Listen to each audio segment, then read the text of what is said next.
জাতীয় পার্টি কোন চাপে নির্বাচনে এসেছিল দলটিকেই তা পরিষ্কার করতে হবে। শনিবার জাতীয় পার্টির চেয়ারম্যান জি.এম. কাদেরের দেয়া বক্তব্যের পরিপ্রেক্ষিতে আজ এমন প্রশ্নই ছুড়ে দিলেন আওয়ামী লীগ সাধারণ সম্পাদক ওবায়দুল কাদের।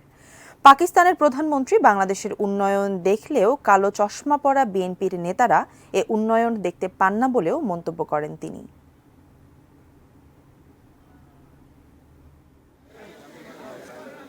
জাতির পিতা বঙ্গবন্ধু শেখ মুজিবুর রহমানের দ্বিতীয় পুত্র ও বীর মুক্তিযোদ্ধা শহীদ লেফটেন্যান্ট শেখ জামালের ৭১তম জন্মদিন রোববার। এদিন বনানী কবরস্থানে তাঁর কবরে শ্রদ্ধা জানায় আওয়ামী লীগ ও এর বিভিন্ন অঙ্গ সংগঠন। এ সময় দলটির সাধারণ সম্পাদক বলেন, ৭৫-এর ১৫ই আগস্টের হত্যাকাণ্ডের মধ্য দিয়ে দেশে হত্যা, ক্রু ও ষড়যন্ত্রের রাজনীতি শুরু হয়। শেখ হাসিনা দেশে ফিরে ষড়যন্ত্রের রাজনীতি বন্ধ করে উন্নয়ন অগ্রগতির ধারার সূচনা করেন।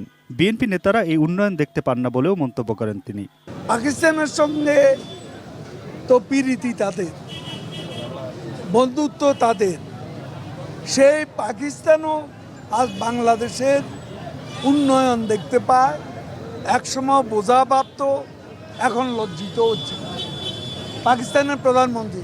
এতে রিজভিদেরই লজ্জা পাওয়া উচিত।